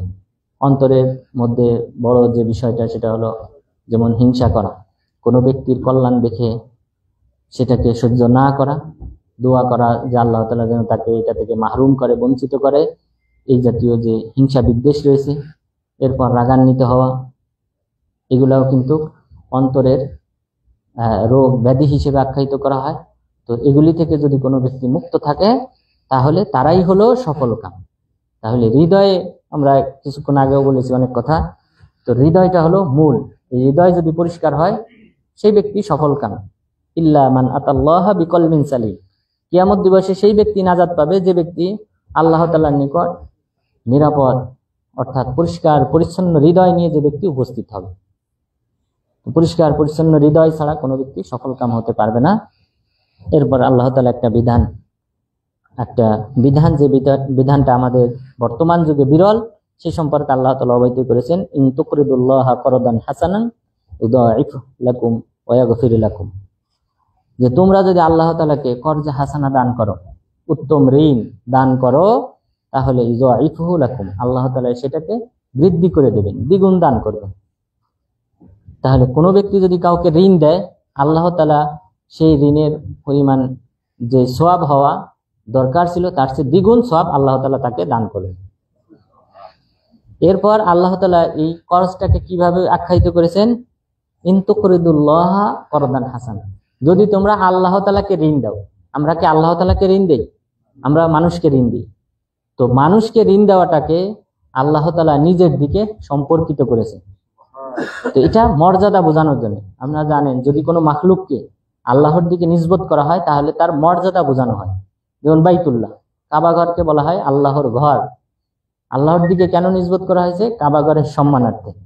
এই কাবা ঘরের সম্মান বেড়ে যায় যখন আল্লাহর দিকে নিসবত করা হয়। অনুরূপ ভাবে এই ঋণের গুরুত্ব এতটাই বেশি যে আল্লাহ তাআলা নিজের দিকে নিসবত করেছে, যে কেউ যদি আমাকে ঋণ দেয়, এটার গুরুত্ব কিন্তু অপরিসীম। যেটা আমাদের সমাজে এখন, এটা মানুষের স্বভাবের কারণেও এটা উঠে গেছে। এখানে যে সুদ স্থানটা দখল করেছে, যে সুদি কারবার। এখন কারো কাছে টাকা ধার চাইলে ধার পাওয়া যায় না, কিন্তু সুদ দিলে টাকা পাওয়া যায়। এবং এটা বর্তমানে আমাদের প্রতিটা অঞ্চলে, গ্রামে গ্রামে এরকম বড় বড় সুদিরাম গড়ে উঠেছে, যে তারা টাকা সুদ দেয়। তো আমাদেরকে কি করতে হবে? এটাকে উঠাইতে হবে। সমাজ থেকে উঠাইতে হলে এখানে অবশ্যই আপনারা যেটা করবেন, সবাই নির্দিষ্ট একটা পরিমাণ, যেমন 1 লাখ টাকা, যে আমি এটা ওয়াকফ হিসেবে রাখলাম। অর্থাৎ কেউ যদি আমার কাছে ঋণ চায়, আমি এই 1 লাখ টাকা থেকে আমি তাকে ঋণ দেব, ধার দেব, এরকম একটা অ্যামাউন্ট আপনি আপনার চিন্তা চেতনায় আপনার নিয়তে রাখবেন, যেটা এই টাকাটা অ্যাকাউন্টে থাকবে। এই টাকাটা কেউ যদি ঋণ চায় আমি তাকে ঋণ হিসেবে দেব। আরো কোনো ব্যক্তি যদি চায় ওই টাকাটা আবার তার কাছ থেকে এনে আবার আরেকজনকে দেব। অর্থাৎ এইভাবে ঋণের মধ্যে থাকবে আমার এই অ্যামাউন্টটা, এটা আমি নিজের জন্য ব্যয় করব না। এরকম সবাই যদি আমরা নিজ নিজ স্থান থেকে উদ্যোগ নেই, আশা করা যায় আমাদের সমাজ থেকে এই যে সুদি কারবার যেটা রয়েছে এটা ইনশাল্লাহ উঠে যাবে। তো প্রবাসী ভাইরা যারা আছেন সবার কাছে আমার অনুরোধ থাকবে, আপনারা এরকম একটা অ্যামাউন্ট আপনারা কি করবেন, অ্যাকাউন্টে রাখবেন, নিয়ত করবেন। এটা আপনার নিয়তে থাকবে, কাউকে বলার দরকার নেই যে আমার 1 লক্ষ টাকা বা 2 লক্ষ টাকা এটা আমি ঋণ হিসেবে রাখলাম, যখন কেউ ঋণ চাবে তাকে দেবে। তাহলে এই যে আল্লাহ তাআলা একটা বিশাল বিশাল একটা মর্যাদার কথা বলেছেন যে আমাকে কে ঋণ দেবে, তাকে আমি দ্বিগুণ দেব। এই বিষয়টা কিন্তু আমাদেরকে আল্লাহ তাআলার সম্মানের দিকে তাকিয়ে আমাদেরকে এই আমলটা করতে হবে। আল্লাহ তাআলা যেন আমাদের সবাইকে এই তৌফিক দান করেন, আমিন। এরপরে বললেন শুধুমাত্র এই সম্পদটাকে দ্বিগুণ করব না, বরং ওয়াগফির লাকুম, আল্লাহ তাআলা তোমাদের পাপকেও ক্ষমা করবে। যে পাপ ক্ষমা, জানেন যদি পাপ ক্ষমা হয় তাহলে আমরা বলেছিলাম আগের আয়াতে যে তার ফলাফল হলো জান্নাত। যে কারণ বাধাটা থাকে কোথায়? জান্নাতে যাওয়ার পাপ ক্ষমাটা, আল্লাহর রহমত পাওয়াটা। যেহেতু জান্নাতি হবে, বান্দারা কিন্তু আমল দিয়ে জান্নাতি হবে না। যেহেতু রাসূল সাল্লাল্লাহু আলাইহি ওয়াসাল্লামকে বলা হলো আপনিও না, তিনি বললেন আমিও না। তাহলে জান্নাতে যাওয়ার কারণটা, সাবাবটা হবে আল্লাহর ক্ষমা পাওয়া বা আল্লাহ তাআলার রহমত পাওয়া। তো আল্লাহ তাআলা সেই প্রতিশ্রুতি দিয়েছেন ওয়াগফির লাকুম, আল্লাহ তাআলা তোমাদেরকে ক্ষমা করে দেবেন, তোমাদের সম্পদকে দ্বিগুণ করে দিবেন। তাহলে বাকি থাকলো জান্নাতে যাওয়া। এটা অটোমেটিক ভাবে ক্ষমাপ্রাপ্ত হলে সে ব্যক্তি অবশ্যই সে জান্নাতি হবে। ওয়াল্লাহু শাকুরুন হালিম, আল্লাহ তাআলা হলেন গুণগ্রাহী, কৃতজ্ঞশীল, হালিম ধৈর্যশীল। আল্লাহ তাআলা কৃতজ্ঞশীল, অর্থাৎ তোমরা যদি ঋণ দাও তাহলে অবশ্যই আমি তার বদলা হিসেবে তোমাদেরকে প্রতিদান দান করব এবং তোমাদের পাপ ক্ষমা করব। আলিমুল গায়বি ওয়াশ শাহাদাতিল আজিজুল হাকিম, আল্লাহ তাআলা হলেন দৃশ্য অদৃশ্যের জ্ঞাত এবং তিনি হলেন পরাক্রমশালী, প্রজ্ঞাময়। তাহলে আমরা সূরা তাগাবুনে সম্পর্কে আমরা জানতে পারলাম যে তাগাবুন এই সূরাটি মূলত তাওহীদের রুবুবিয়্যা, উলুহিয়্যা, আসমা ওয়া সিফাত ইত্যাদি বিষয় নিয়ে আলোচনা করা হয়েছে। এবং এই তাগাবুন হলো বিশেষ করে পরকালীন লাভ লসের সম্মুখীন হওয়া। তো পরকালে লাভ লস কাদের হবে? যারা মুমিন হবে তারা লাভবান হবে, তারা জান্নাত প্রাপ্ত হবে, আল্লাহর ক্ষমা প্রাপ্ত হবে। আর যারা কাফের থাকবে তারা হবে লসের সম্মুখীন এবং তারা হবে জাহান্নামের অধিবাসী, তথা তারা চিরস্থায়ীভাবে অবস্থান করবে। এরপর সূরা তালাক, এখানে আল্লাহ তাআলা তালাক দেওয়ার যে নিয়ম রয়েছে এটা একটা গুরুত্বপূর্ণ বিষয়। আমাদের বাহ্যিক বাস্তবিক জীবনে এটার গুরুত্ব রয়েছে, আমাদের বৈবাহিক জীবনে এটার একটা গুরুত্ব রয়েছে যে তালাকের বিধান সম্পর্কে জানা, অবহিত হওয়া। আল্লাহ তাআলা এই তালাক সম্পর্কে, স্ত্রীকে তালাক দেওয়া সম্পর্কে আল্লাহ তাআলা আদব আহকাম সম্পর্কে উল্লেখ করেছেন। মহান রব্বুল আলামিন বলেন, ইয়া আইয়ুহান নাবিয়্যু ইযা তাল্লাকতুমুন নিসা, হে নবী আপনি যদি ইযা তাল্লাকতুমুন নিসা, তোমরা যখন তোমাদের স্ত্রীদেরকে তালাক দিবে, ফাতাল্লিকুহুন্না লিইদ্দাতিহিন, তোমরা তাদের ইদ্দতের মধ্যে তালাক দিবে। ওয়া আহসুল ইদ্দা, এবং এই ইদ্দতটা তোমরা গণনা করে রাখো। তাহলে ইদ্দতটা কি?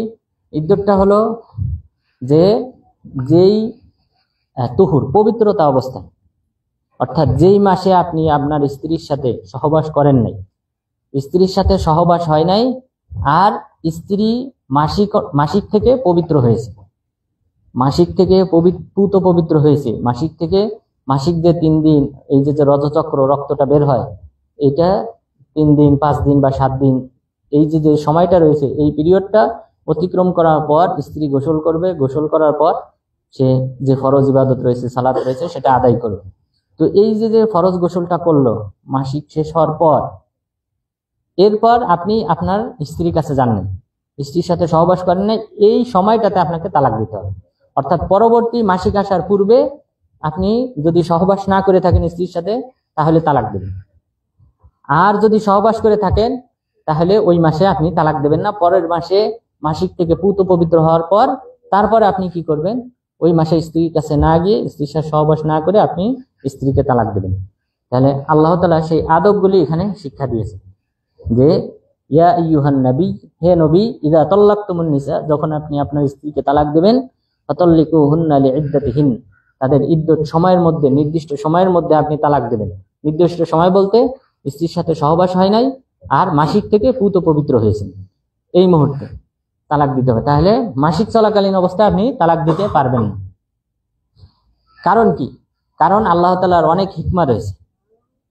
কারণ ওই সময়টা, যে সময়টাতে স্ত্রী পুত পবিত্র, মাসিক থেকে পুত পবিত্র, ওই সময় আপনার চাহিদা থাকবে স্ত্রীর প্রতি, সুতরাং এখানে তালাক হওয়াটা আশঙ্কাটা কম থাকবে।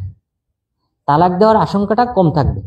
এই কারণে আল্লাহ তাআলা ওই সময়টাকে চয়ন করেছে, যে পূত পবিত্র অবস্থায় আর যে মাসে সহবাস হয় নাই সেই মাসের ওই সময়টাতে তালাক দিতে হবে। ও আহসুল ইদ্দা, এবং এই সময়টা তোমরা গণনা করে রাখো, কখন থেকে সে পূত পবিত্র হয়েছে এবং কখন তুমি তার কাছে যাও নাই, এই বিষয়টা তুমি গণনা করে রাখো, হিসাব রাখো। ওয়াত্তাকুল্লাহ রাব্বাকুম, তোমাদের রব আল্লাহ তাআলাকে ভয় করো। লা তুখরিজুহুন্না মিন বুয়ুতিহিন্না, তোমরা তালাক যদি দাও এই পূত পবিত্র সময়ে, তোমরা যদি তোমাদের স্ত্রীদেরকে তালাক দাও, তাহলে লা তুখরিজুহুন্না মিন বুয়ুতিহিন, তালাক দেওয়া মানেই বাড়ি থেকে তাড়িয়ে দিবা না, তাদেরকে তোমাদের গৃহে থেকে, তাদের গৃহ থেকে। দেখেন আল্লাহ তাআলা কোন শব্দ ব্যবহার করেছে এখানে, বলেন নাই স্বামীদেরকে যে তোমাদের গৃহ থেকে বের করে দিও না, ঘরটা তো আপনারই। আল্লাহ তাআলা বলেছেন মিন বুয়ুতিহিন, তাদের ঘর থেকে তাদেরকে তোমরা বের করবে না, কারণ যতদিন পর্যন্ত আপনার স্ত্রী হিসেবে রয়েছে এই ঘরে থাকা, আপনি যে মানের ঘরে বসবাস করেন সেই মানের ঘরে বসবাস করার অধিকার স্ত্রীর রয়েছে। স্ত্রীর অধিকারের মধ্যে অন্যতম হলো তিনটা বিষয়, তিনটা অধিকার স্ত্রীর রয়েছে, সেটা আপনাকে অবশ্যই দিতে হবে। একটা হলো বসবাসের স্থান, এরপর দ্বিতীয়টি হলো পোশাক, তৃতীয়টি হলো যে আহার খাবার, আপনি যে মানের খাবার খান সেই মানের খাবার তাকে দিতে হবে। তো এই তিনটা হলো স্ত্রীর মৌলিক অধিকার। এখানে আল্লাহ তাআলাও সেই কথা বলেছেন যে লা তুখরিজুহুন্না মিন বুয়ুতিহিন, তোমরা তাদেরকে তাদের গৃহে থেকে বের করে দিও না। ওয়ালা ইয়াখরুজনা ইল্লা আইয়াতিনা বিফাহিশাতিন মুবাইয়িনা, আর তারাও যেন বের না হয়ে যায় নিজেদের গৃহ থেকে। দেখেন তাহলে প্রথম ধাপে প্রথম তালাক দিলেন আপনি, তার মানে স্ত্রীকে বাপের বাড়ি পাঠিয়ে দেবেন, এটা যেন না হয়, আর স্ত্রীও যেন বাপের বাড়ি চলে না যায়। কারণ কি, কারণ এখানেও অনেক হিকমা জড়িত। কারণ আপনি তো 3 তালাক দেবেন, তিনটা তুহুরে 3 তালাক দিলেই তখন কি হবে, স্ত্রী তালাকে বাইন তথা চিরস্থায়ীভাবে আপনার জন্য হারাম হবে। কিন্তু প্রথম 2 মাস পর্যন্ত আপনি 2 তুহুরে যে 2টা তালাক দেবেন, এর মাঝে কিন্তু আপনার ফিরিয়ে নেওয়ার অধিকার রয়েছে। প্রথম মাসে আপনি এই পবিত্র অবস্থায় আপনি 1 তালাক দিলেন, এরপর আপনি যদি মনে করেন যে না স্ত্রীকে ফিরিয়ে নেওয়া উচিত, আমি রাগের মাথায় তালাক দিয়ে ফেলেছি, তখন ফিরিয়ে নেবেন। 2 জন সাক্ষী রাখবেন, 2 জন সাক্ষী 2 জন ব্যক্তিকে জানাবেন যে আপনি সাক্ষী থাকেন আমি আমার স্ত্রীকে ফিরিয়ে নিলাম, বাস এতটুকু। এরপরে আপনার স্ত্রী আপনার জন্য হালাল হয়ে যাবে। এটা প্রথম মাসে। দ্বিতীয় মাসে অনুরূপ এই পবিত্র অবস্থায় আপনি আপনার স্ত্রীকে যদি তালাক দেন, তাহলে স্ত্রী আপনার ঘরে থাকবে, আপনি তালাক দিলেন, স্ত্রীর কাছে যেতে পারবেন না। তখন কিন্তু নিজের যদি মনের চাহিদা হয়, উদ্রেক হয়, তাহলে স্ত্রী যদি ঘরে থাকে তাহলে উদ্রেকটা আরো বেশি বাড়বে, চাহিদাটা আরো বেশি বাড়বে। কিন্তু স্ত্রী যদি বাপের বাড়ি চলে যায়, তখন কিন্তু ওই স্ত্রীকে আবার ফিরিয়ে আনার এই মন মানসিকতাটা কিন্তু কম তৈরি হবে।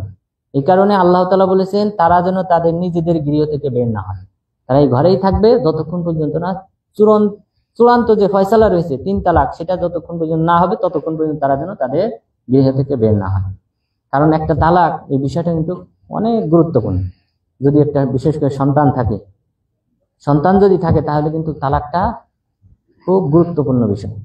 এটা ঘটাটা অনেক কঠিন বিষয়, যে এই সন্তানের ভবিষ্যৎ চিন্তা করে, কারণ বাবা তো টাকা অর্থ উপার্জনের জন্য ঘরের বাহিরেই থাকে বেশি, তো সুতরাং ঘর সামলাবে কে, এই বাচ্চাকে দেখবে কে, সুতরাং সবকিছু চিন্তা ভাবনা করে কিন্তু একটা তালাক হয়। তো সুতরাং ইসলামে যে সিস্টেমে তালাকের কথা বলা হয়েছে, এই সিস্টেমে কিন্তু তালাকের সংখ্যা অনেক কমে যাবে। তো এই কারণে আল্লাহ তাআলা বললেন ওয়ালা ইয়াখরুজনা ইল্লা ইয়াতিনা বিফাহিশাতিন মুবাইয়িনা, তারাও নিজ গৃহ থেকে বের হবে না, তবে যদি স্পষ্ট কোনো ফাহিশি কাজে লিপ্ত হয়। স্পষ্ট ফাহিশি কাজ বলতে কি, এটা অধিকাংশ মুফাসসিরিনগণ বলেছেন ব্যভিচার। স্ত্রী যদি ব্যভিচারে লিপ্ত হয় এই সময়টাতে, তাহলে অবশ্যই গৃহ থেকে বের করে দেওয়া হবে, অবশ্যই বের করে দেওয়া হবে। কিন্তু আর ইমাম শাফি রাহিমাহুল্লাহ বলেছেন এখানে ফাহিশা মুবাইয়িনা, স্পষ্ট অশ্লীলতা বলতে বোঝানো হয়েছে যে ভাষাগত যে খারাপ আচরণ, স্বামীর সাথে খারাপ আচরণ, খারাপ গালিগালাজ করা, এই জাতীয় খারাপ ভাষা যদি ব্যবহার করে স্ত্রী, তাহলে সে ঘর থেকে বের হয়ে যাবে। এছাড়া স্বাভাবিক অবস্থায় থাকলে এই গৃহেই অবস্থান করবে। তবে অধিকাংশ মুফাসসির যেটা বলেছেন সেটাই মূল উদ্দেশ্য, যে ব্যভিচারে যদি লিপ্ত হয় তাহলে কিন্তু তাকে আর ঘরে থাকতে দেওয়া যাবে না, বরং তাকে কি করতে হবে, রজম মারার জন্য বের করা হবে। তখন রজম মারার জন্য তাকে বের করা হবে। ওয়াতিলকা হুদুদুল্লাহ, এবং এটাই হলো আল্লাহ তাআলার সীমারেখা। ওমান ইয়াতাআদ্দা হুদুদাল্লাহ ফাকাদ যালামা নাফসা, যে ব্যক্তি আল্লাহ তাআলার সীমারেখা অতিক্রম করলো সে নিজের উপর জুলুম করলো। লা তাদরি লাআল্লাহা ইউহদিসু বা'দা যালিকা আমরা, আপনি জানেন না এরপরে হয়তো আল্লাহ তাআলা একটা উপায় বের করবেন। অর্থাৎ আপনি তালাক দিয়েছেন, প্রথম তালাক রাগের মাথায়, দ্বিতীয় তালাকও দিয়েছেন রাগের মাথায়, কিন্তু এর মাঝেই কিন্তু আল্লাহ তাআলা ফিরিয়ে নেওয়ার একটা সুযোগ তৈরি করবেন, এবং এটাই সাধারণত হয়। তো আল্লাহ তাআলা এই আয়াতে পরের অংশে যেটা বললেন, হতে পারে আল্লাহ তাআলা একটা সুযোগ তৈরি করবেন, উপায় বের করবেন, অর্থাৎ তালাক থেকে তালাক যেন না হয় এটার একটা উপায় বের করবেন। এই কারণে একটা তালাক যদি হয় সবচেয়ে খুশি হয় শয়তান। শয়তান প্রতিদিন তার সিংহাসন বসায় সমুদ্রে এবং তার সাঙ্গপাঙ্গদেরকে ছড়িয়ে ছিটিয়ে দেয়, এবং সবচেয়ে বেশি যেই ব্যক্তি তার নিকটবর্তী হয় সে হলো যে তালাক সৃষ্টি করতে পারে, যে আমি তাকে কখনোই পরিহার করি না যতক্ষণ পর্যন্ত না দুইজনের মাঝে তালাক সৃষ্টি করেছি, তখন ফায়ালতাজিমহু, ইবলিস ওই ব্যক্তিকে কি করে, গলায় জড়িয়ে নেয়, তার সাথে কোলাকুলি শুরু করে যে তুমি একটা বিরাট কাজ করেছো। কারণ এটা সামাজিক ফিতনা ফাসাদ, যে দুই পরিবারের মাঝে দ্বন্দ্ব সৃষ্টি হওয়া এবং সন্তান যদি থাকে সন্তানকে নিয়ে লালন পালন নিয়ে নানান সমস্যা সৃষ্টি হওয়া, এটা শয়তানের জন্য খুশির সংবাদ। আর আল্লাহ তাআলা বললেন যে একই গৃহে যদি এইভাবে থাকে তাহলে আশা করা যায় আল্লাহ তাআলার একটা উপায় সমাধান বের করবেন এবং সে তার স্ত্রীকে পুনরায় ফিরিয়ে নেবে। তাহলে ফিরিয়ে নেওয়ার সুযোগ থাকে প্রথম দুই তালাকের মধ্যে। বা ইযা বালাগনা আজালাহুন্না ফামসিকুহুন্না বিমারুফিন আও ফারিকুহুন্না বিমারুফ, যখন তারা তাদের সময় পূরণ করবে হয় তোমরা উত্তম ভাবে তাদেরকে রেখে দিবে অথবা উত্তম ভাবে তাদেরকে বিচ্ছিন্ন করে দেবে।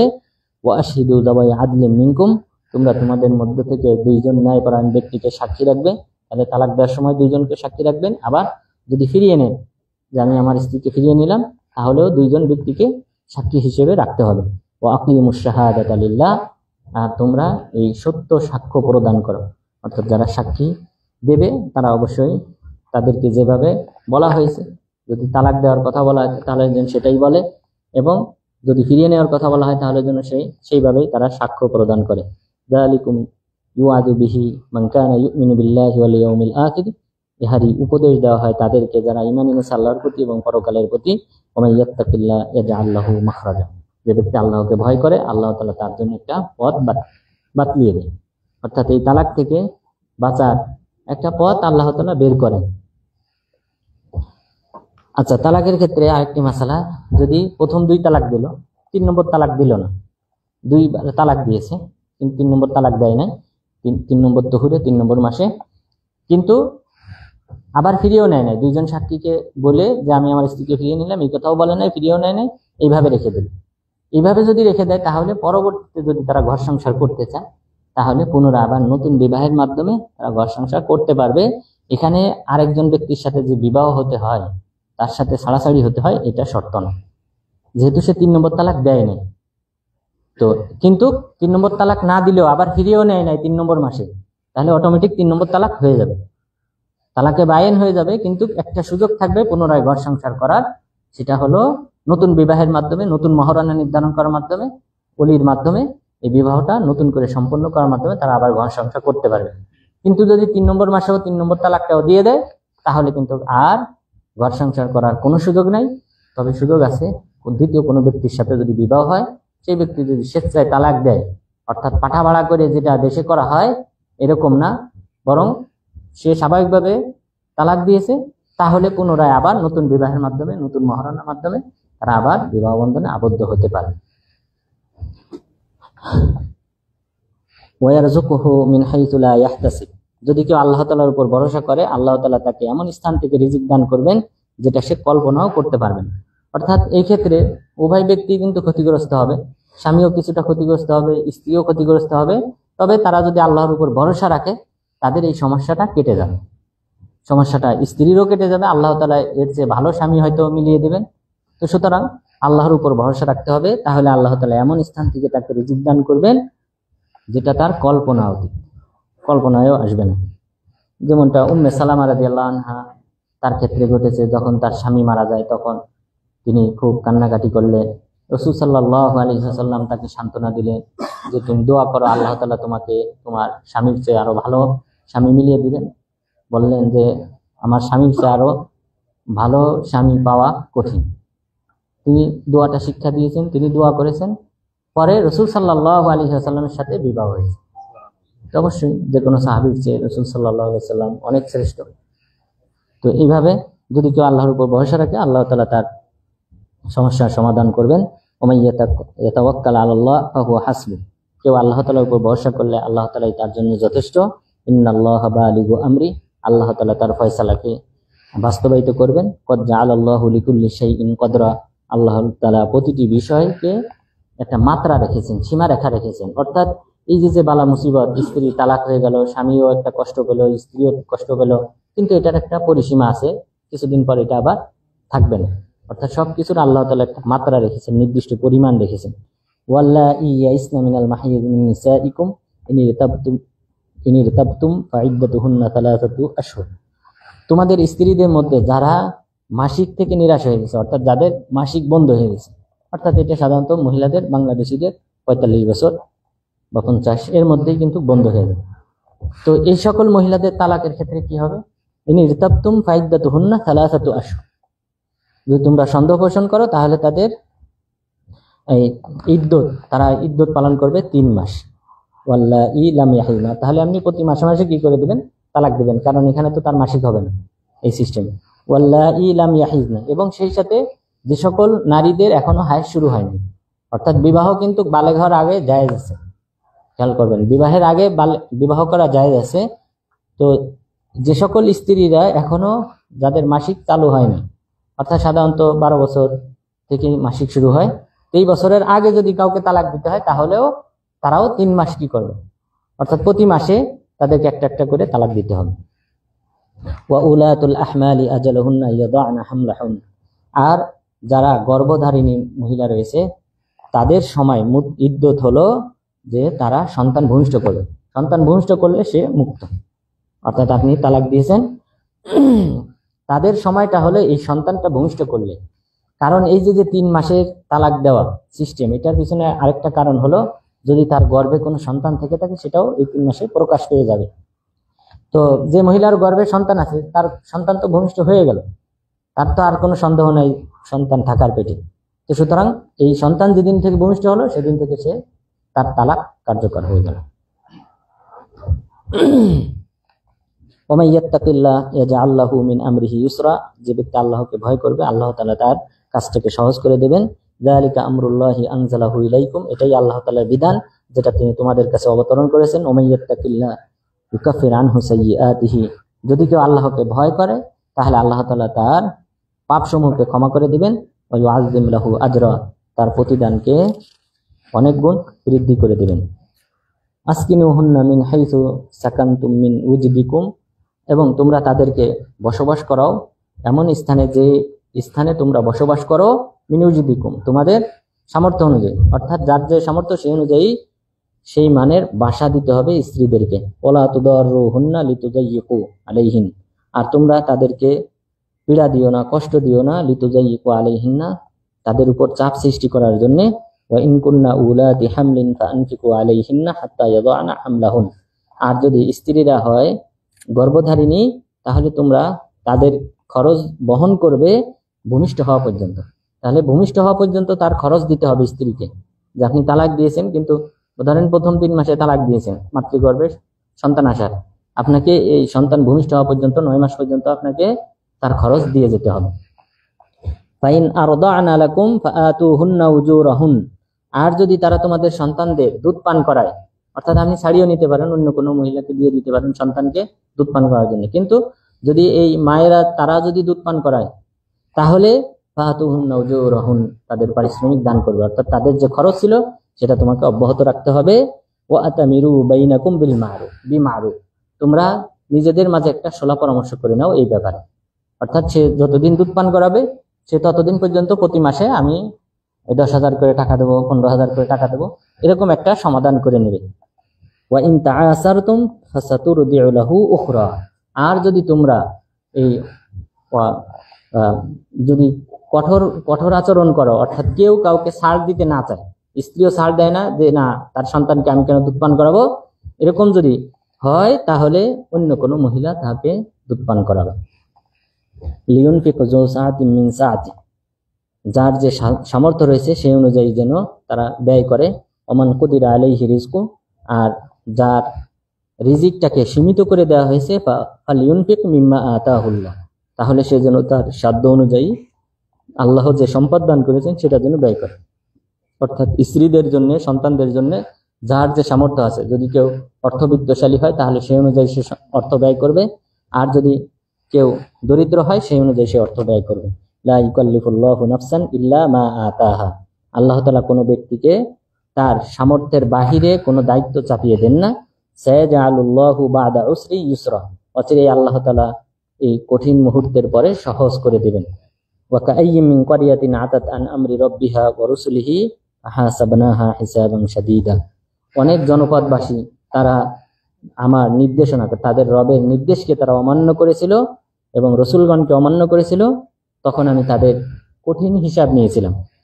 এবং ওয়াযাবনাহা আযাবান নুকরা, এবং তাদেরকে আমি অনেক যন্ত্রণাদায়ক শাস্তি তাদেরকে দিয়েছিলাম। ফাযাকাত ওয়াবালা আমরিহা ওয়া কানা আকিবাতু আমরিহা খুসরা, এবং তারা তাদের কৃতকর্মের স্বাদ পেয়েছিল এবং তাদের শেষ পরিণাম ছিল ধ্বংস, অর্থাৎ সর্বশেষ তারা ধ্বংস হয়েছিল। আ'আদ্দাল্লাহু লাহুম আযাবান শাদীদা, আল্লাহ তাআলা তাদের জন্য যন্ত্রণাদায়ক শাস্তি, কঠিন শাস্তি নির্ধারণ করে রেখেছেন। ফাত্তাকুল্লাহা ইয়া উলিল আলবাব, সুতরাং হে বিচক্ষণ ব্যক্তিরা তোমরা আল্লাহ তাআলাকে ভয় করো। আল্লাযীনা আমানু ক্বাদ আনজালাল্লাহু ইলাইকুম যিকরা, হে বিচক্ষণ ব্যক্তি মুমিন তোমরা আল্লাহ তাআলাকে ভয় করো, আল্লাহ তাআলা তোমাদের কাছে জিকির অবতীর্ণ করেছেন, উপদেশ বাণী তথা কোরআনকে অবতীর্ণ করেছেন। রাসূলান ইয়াতুলু আলাইকুম আয়াতিল্লাহি মুবায়্যিনাত, এবং আল্লাহ তাআলা তোমাদের কাছে একজন রাসূল পাঠিয়েছেন যিনি তোমাদের কাছে আল্লাহ তাআলার আয়াত পাঠ করে শোনান, তেলাওয়াত করে শোনান, যেগুলি হলো স্পষ্ট। লিইউখরিজাল্লাযীনা আমানু ওয়া আমিলুস সালিহাতি মিনাজ যুলুমাতি ইলান নূর, যেন তিনি তোমাদেরকে তথা যারা ঈমানদার এবং সৎ আমলকারী তাদেরকে যেন অন্ধকার থেকে আলোর দিকে যেন তিনি পথ দেখাতে পারেন। এই কারণে আল্লাহ তাআলা তোমাদের মাঝে একজন রাসূল প্রেরণ করেছেন। ওয়া ইউমিন বিল্লাহি ওয়া ইয়ামাল সালিহা ইদখিলহু জান্নাতিন তাজরি মিন তাহতিহাল আনহার, যে ব্যক্তি আল্লাহ তাআলার উপর ঈমান আনয়ন করবে, সৎ আমল করবে, আল্লাহ তাআলা তাকে জান্নাতে প্রবেশ করাবেন যার তলদেশ দিয়ে নদী নালা প্রবাহমান থাকবে। খালিদিনা ফিহা আবাদা, তারা তথায় চিরস্থায়ীভাবে বসবাস করবে। ক্বাদ আহসানাল্লাহু লাহু রিজকা, আল্লাহ তাআলা তার রিজিককে অনেক সম্মানিত রিজিক দান করেছেন, অর্থাৎ যাকে আল্লাহ জান্নাত দান করবেন তার জন্য উত্তম সম্মানজনক রিজিক আল্লাহ তাআলা প্রস্তুত করে রেখেছেন। আল্লাহুল্লাযী খালাকা সাবআ সামাওয়াত ওয়া মিনাল আরদি মিসলাহুন, আল্লাহ তাআলাই আসমান জমিন সৃষ্টি করেছেন। আল্লাহ তাআলা এই 7 আসমান এবং জমিনের মধ্য থেকে অনুরূপ 7টি জমিন সৃষ্টি করেছেন। ইয়াতানাজ্জালুল আমরু বাইনাহুন, তাদের মাঝে আল্লাহর নির্দেশ অবতারিত হয়। তাহলে 7 আসমান 7 জমিন, এর মাঝে আল্লাহ তাআলার নির্দেশ অবতরিত হয়। লিতাআলামু আন্নাল্লাহা আলা কুল্লি শাইইন কাদির, যেন তোমরা জানো যে আল্লাহ তাআলা সকল বিষয়ে ক্ষমতাশীল। ওয়ান্নাল্লাহা ক্বাদ আহাতা বিকুল্লি শাইইন ইলমা, এবং আল্লাহ তাআলা সকল বিষয়টাকে তিনি তার জ্ঞান দ্বারা আয়ত্ত করেছেন। তো এখানে 7 আসমান 7 জমিন। তো জমিন হলো আমাদের এই পৃথিবী যেমন একটা জমিন, যেখানে সবুজ সমারোহ, গাছপালা, তরুলতা, এরপর অক্সিজেন, পানি, সাগর, মহাসাগর ইত্যাদি রয়েছে, জীবজন্তু রয়েছে, বৃক্ষ রয়েছে, ফল মূল ফসল ইত্যাদি হয়। এরকম বৈশিষ্ট্যমূলক আরো 6টি পৃথিবী রয়েছে। এরকম বৈশিষ্ট্যমূলক, এমন না যে জমিনের 7টি তবাকা, অর্থাৎ এই যে মাটি এটার মতো অনুরূপ 7টি তবাকা, এরকম না, স্তর না, বরং এই পৃথিবীর মতো আমাদের যে পৃথিবী একটা গ্রহ, এরকম আরো 6টা গ্রহ রয়েছে আল্লাহ তাআলা সৃষ্টি করেছেন। আর একটা হাদিসে রাসূল সাল্লাল্লাহু আলাইহি ওয়াসাল্লাম বলেছেন যে যদি কোনো ব্যক্তি 1 বিঘত সমপরিমাণ জমিন কোনো ব্যক্তির অবৈধভাবে দখল করে, কিয়ামত দিবসে তার উপর এই 7টি পৃথিবী চাপিয়ে দেওয়া হবে। 7টি পৃথিবী তার উপর চাপিয়ে দেওয়া হবে, এটা তাকে বহন করতে হবে। 1 বিঘত সমপরিমাণ জমি অবৈধভাবে দখল করার কারণে। তো এখান থেকে বোঝা যায় যে এই পৃথিবী যেমন একটা গ্রহ, এরকম আরো 6টা গ্রহ, এরকম ভূখণ্ড আল্লাহ তাআলা আরো 6টা সৃষ্টি করেছেন। সেই সম্পর্কে আমরা জানি না। এবং সেখানে মাখলুক আছে, যেহেতু আল্লাহ তাআলা বলেছেন ইয়াতানাজ্জালুল আমরু বাইনাহুম, তাদের মাঝে আল্লাহর নির্দেশ অবতারিত হয়, আল্লাহ তাআলা নির্দেশ ওহী পাঠান। তো কিন্তু তারা মানুষ না, অর্থাৎ অন্য কোনো মাখলুক হবে। কারণ মানুষকে আল্লাহ তাআলা এই পৃথিবীতেই পাঠিয়েছেন।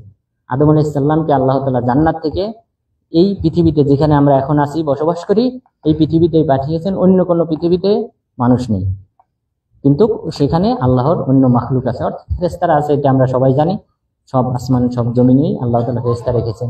অন্যান্য মাখলুক থাকতে পারে যেটা আমাদেরকে অবহিত করা হয় নাই, তবে মাখলুক রয়েছে যেটা আল্লাহ তাআলা এই আয়াতে বলেছেন। তো আল্লাহ তাআলা যেন আমাদেরকে, আল্লাহ তাআলা যে সকল বিষয় সম্পর্কে আমাদেরকে অবহিত করেছেন, তালাকের বিধান যেভাবে দিয়েছেন সেভাবে তালাক দেওয়ার মাধ্যমে, আল্লাহ তাআলার আহকামকে প্রতিষ্ঠা করার মাধ্যমে আল্লাহ তাআলার নৈকট্য অর্জন করার তৌফিক দান করেন। আমিন। আকুলু কাউলি হাদা ওয়াস্তাগফিরুল্লাহ লি ওয়া লাকুম ওয়া লিসাইরিল মুসলিমিন।